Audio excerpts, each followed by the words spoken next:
Hay historias que parecen misterios imposibles.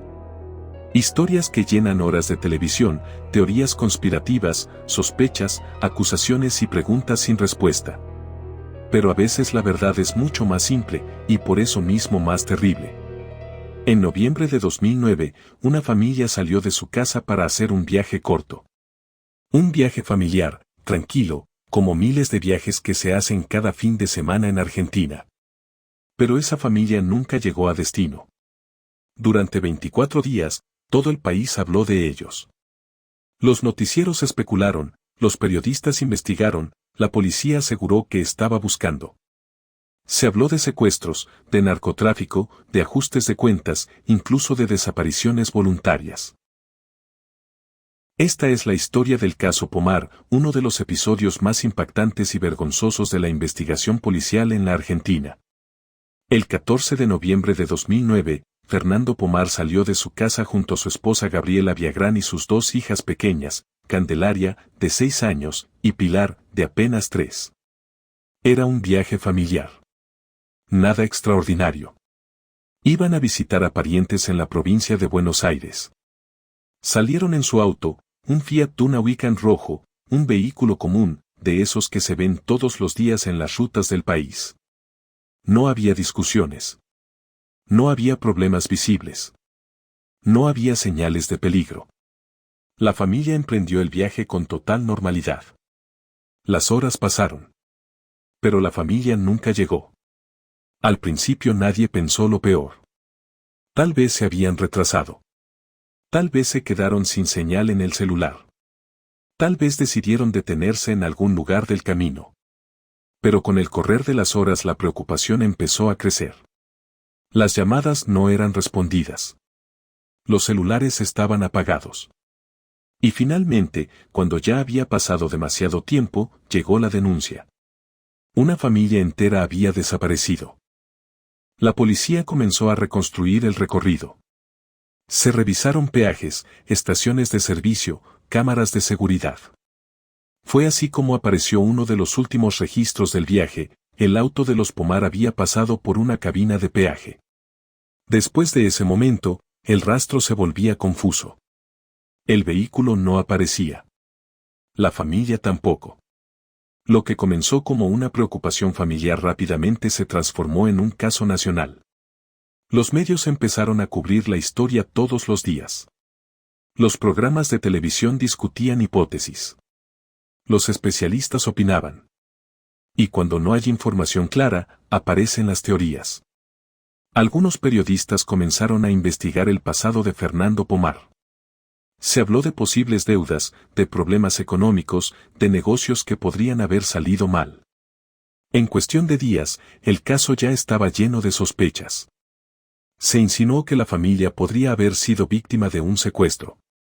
Se habló de bandas criminales. Incluso hubo quienes sugirieron que Fernando Pomar podría haber estado involucrado en algo ilegal. Las teorías crecían. Pero mientras tanto había algo que nadie sabía.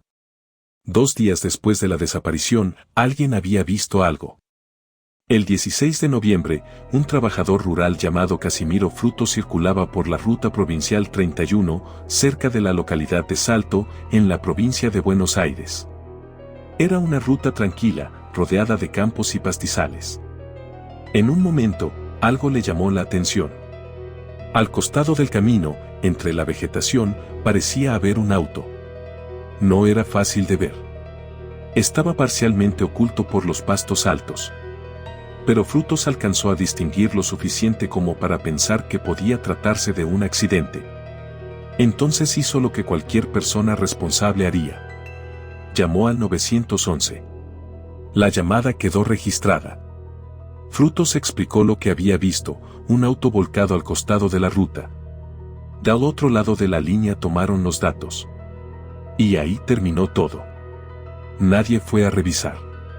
Nadie envió un patrullero. Nadie verificó si ese vehículo podía estar relacionado con la familia desaparecida que ya empezaba a aparecer en los medios.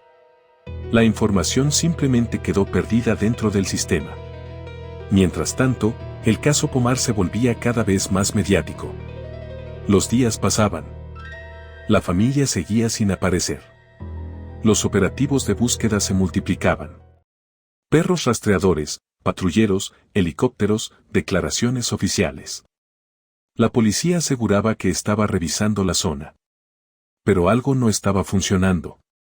Pasaron 5 días. Después 10. Después 2 semanas. Argentina entera seguía el caso. Los canales de televisión abrían los noticieros con la historia. La angustia de los familiares crecía. Y las teorías se volvían cada vez más absurdas. Hasta que finalmente, el 8 de diciembre de 2009, alguien vio lo que había estado ahí todo el tiempo. Al costado de la ruta provincial 31, entre las localidades de Salto y Gajan, en un pequeño terraplén cubierto de pastizales, estaba el auto. El Fiat Duna rojo. Volcado. Semi-escondido entre la vegetación. Habían pasado 24 días. Dentro del vehículo estaban los 4 cuerpos de la familia. Fernando, Gabriela, Candelaria, Pilar. Los peritos comenzaron a analizar la escena. Todo indicaba que se trataba de un accidente de tránsito. En algún punto del trayecto, el conductor habría perdido el control del vehículo. El auto salió de la ruta y cayó por el terraplén, quedando parcialmente oculto entre los pastos. No hubo secuestro. No hubo crimen organizado. No hubo conspiración. Solo un accidente. Pero lo que vino después fue todavía más impactante. Cuando se conoció la ubicación exacta del auto, la indignación fue inmediata. Porque el vehículo estaba a pocos metros de la ruta. Una ruta que, según la policía, había sido rastrillada varias veces. Para demostrar lo visible que era el lugar, los investigadores realizaron una prueba sencilla. Colocaron una pelota naranja en el mismo sitio donde estaba el auto. Desde la ruta. Se veía perfectamente. ¿Cómo pudo pasar tanto tiempo sin que nadie encontrara el vehículo? La respuesta llevó directamente a otro dato que hizo explotar el escándalo. La llamada de Casimiro Frutos al 911. El registro demostraba que la policía había sido advertida apenas 2 días después de la desaparición. Si alguien hubiera ido a revisar ese aviso, el auto podría haberse encontrado casi de inmediato. Pero nadie fue. El caso provocó una crisis enorme dentro de la policía bonaerense. Se iniciaron investigaciones internas. Varios oficiales fueron separados de sus cargos. Se revisaron los procedimientos del sistema de emergencias. Incluso surgieron teorías todavía más inquietantes. Algunos investigadores llegaron a sospechar que un patrullero podría haber estado involucrado en el accidente. La hipótesis sugería que un vehículo policial podría haber chocado al auto de los Pomar y luego abandonado el lugar. Se analizaron patrulleros. Se buscaron rastros de pintura. Se revisaron informes. Pero finalmente la justicia nunca logró probar esa teoría. Lo único que quedó claro fue otra cosa. La investigación inicial había estado llena de errores. Errores que, en lugar de ayudar a encontrar a la familia, retrasaron todo durante semanas. El caso Pomar terminó convirtiéndose en un símbolo de algo mucho más profundo. Un ejemplo brutal de cómo la desorganización, la negligencia y la falta de coordinación pueden transformar un accidente en una tragedia todavía mayor. Fernando Pomar. Gabriela Villagrán. Candelaria Pomar. Pilar Pomar. 4 personas que salieron de su casa para hacer un viaje familiar. Un viaje corto. Un viaje común. Pero que terminó revelando algo inquietante. A veces no hacen falta conspiraciones. A veces no hay criminales escondidos detrás de la historia. A veces la tragedia ocurre por algo mucho más simple. Porque nadie miró donde tenía que mirar.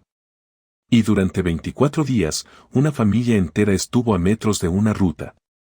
Mientras todo un país buscaba respuestas. Si llegaste hasta acá, gracias por acompañarme en esta historia. Y si crees que alguien más debería conocerla, compártele este video. Suscríbete y deja tu me gusta, porque eso ayuda a que podamos seguir contando más historias como esta. Nos vemos en la próxima historia de archivo.